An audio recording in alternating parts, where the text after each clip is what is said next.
A big part of your progress as a musician comes from choosing the right things to work on. And it's not enough just to have a pile of the most important tasks in front of you. You also need to make sure that you tackle them in the right order for you. In this video, I'm going to share a really simple framework that you can use to choose what's important for you and what order you should tackle things in.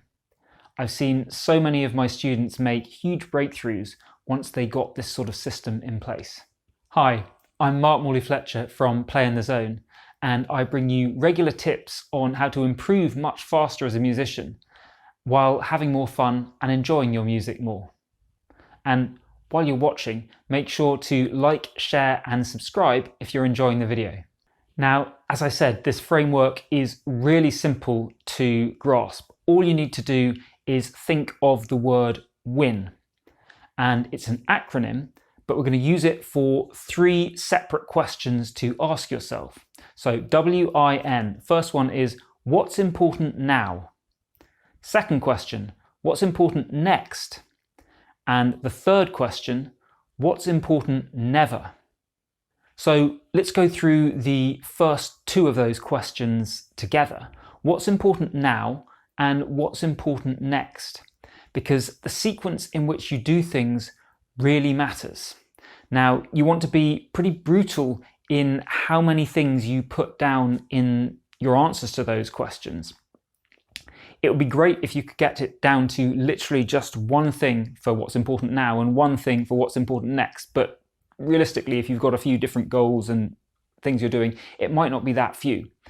But it's a really great way to think about, first of all, if I could only do 1 or 2 things, what would they be? Cut it down to what's really important. But then what's the sequence of these? Maybe as a big goal you're thinking of, what is the first thing that I need to do to get there? So if either if I could only do 1 thing to get there, or if I've got a whole chain of steps in order to get there, what's the first step on that path? So tying it into goals really helps. It's not just I've got a list of 100 different things I could do, what's important to me. That the important doesn't really come in unless you know where you're heading to. But which are the important ones and what's important right now? Maybe it's something fundamental, and if you don't get that really solid, then everything else is on shaky foundations and it's just not going to be as effective. Maybe it's, okay, there's a lot of things here, but this one is the most important, so I want to tackle it first. And what's important next? This can be a good way to look at it as well. Sometimes it's not, I immediately identify the first things to do. Sometimes it is, I know here's something really important that I've got to do, but I can't do it until I've done something else before. So sometimes that'll be the way around that you look at it. You've got something there, right, this is what I want to be doing, but I'm not ready for it yet. Maybe there's one thing that I need to do before I get there. That become the what's important now. Maybe there's a whole chain of things, as we talked about, but you're using this idea of where you're going and what needs to be done first for other things to be done, or order of prioritization to put things into the most important ones, but then what's for now and what's for later. Because you'll tend to make a lot more progress with something if you give it your full attention and a good amount of time and get it really solid before moving on, rather than, as there's a temptation to do, saying, well, I've got 100 things I want to work on, so I'll just do a little bit on each of them. And that can make you feel a bit better because you're addressing all of them, but you're just not going to see the same progress as if you can get really solid on what are the couple of most important things and what is the most important one that I'm going to do now and what's the one that I'm going to do next.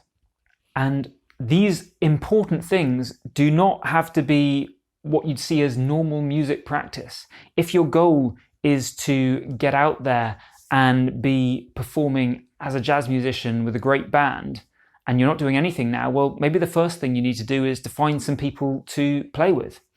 How are you going to do that? Well, maybe you need to go to some jam sessions.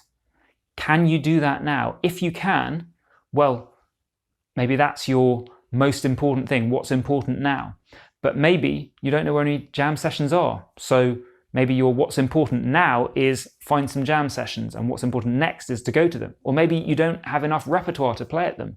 So then what's important now might be become to get into, let's get some repertoire, and then next might be to go to the jam sessions. All sorts of things here, but hopefully you can see that when you're clear on what your goals are and what actually is required to get to them, this unlocks a whole lot of things that can go much wider than just working on technique in the practice room. Now that might be hugely important, but I see a lot of people who the barriers, the blocks are something wider than that or something bigger than that. And if you're really honest with yourself and you say, what is really important to me to get to my goals, then that will A, help you identify them, and B, sometimes we feel like getting better at music is all about time in the practice room and we're failing somehow if we're not doing that. But if you can use this to say, well, actually, if there are some things outside that I need to do to get to my goals, they are more important. And therefore, I'm not going to guilt myself about maybe spending a little bit less time practicing if I'm spending that time on something which is hugely important for me. And let's look at that third question now. What's important never?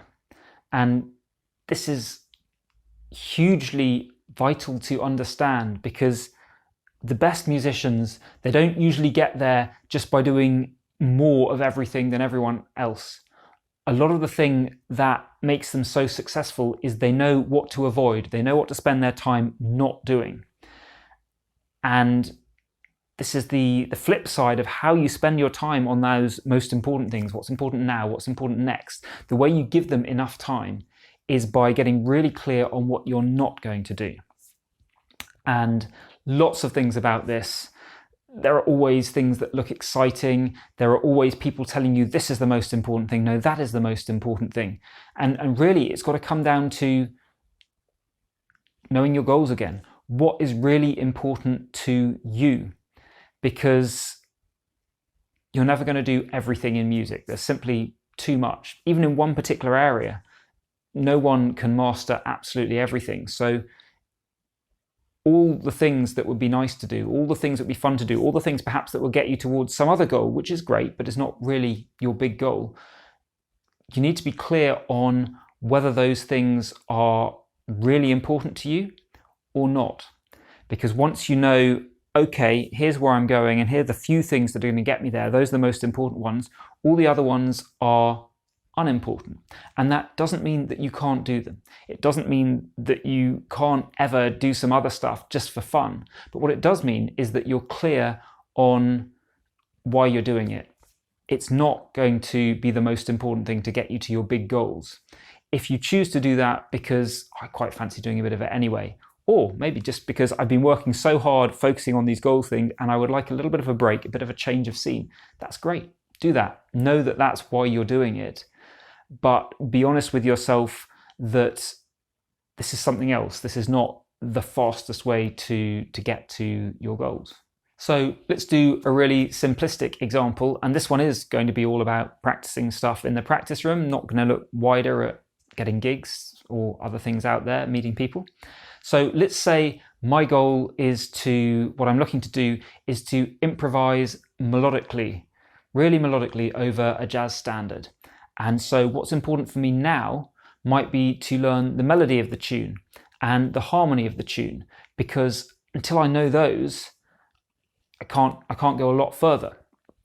And what's important next might be then to say, okay, let's look at how different notes connect over the different chords as they change in the tune. That's hugely important. This is actually one of the things I spend a lot of time working on, but you'll notice that I can't do that if I don't know how the harmony goes. So understanding the harmony and getting it really solid in my mind comes first. Now, what about what's important never? So this might be learning how to reharmonize the tune. It might be learning to play really fast, technical, out-improvised lines over the tune. It might be a whole load of other special effects or clever exotic scales or techniques or things like that. Because my goal, remember, was to play nice, beautiful, simple, strong, melodic lines. All those other things, they're great. I do like them. I am always tempted to work on those things, but they're not the most important things for me. So just a very simplistic example. There's a lot more that I could say about this. As you go into your own examples, you'll find there's a lot more here. But just to show how there might be a sequence to things, the things that I get into in, well, what's important now, what's important next, they tend to be quite fundamental. And the things that I'm going to say, actually, that's not important. I don't know about you, but those are things that I find myself tempted to work on all the time. And again, it's not like I will never work on those.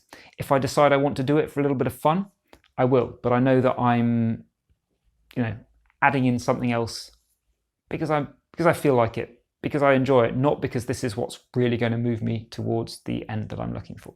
So just take a moment to think about those three questions again. What's important now? What's important next?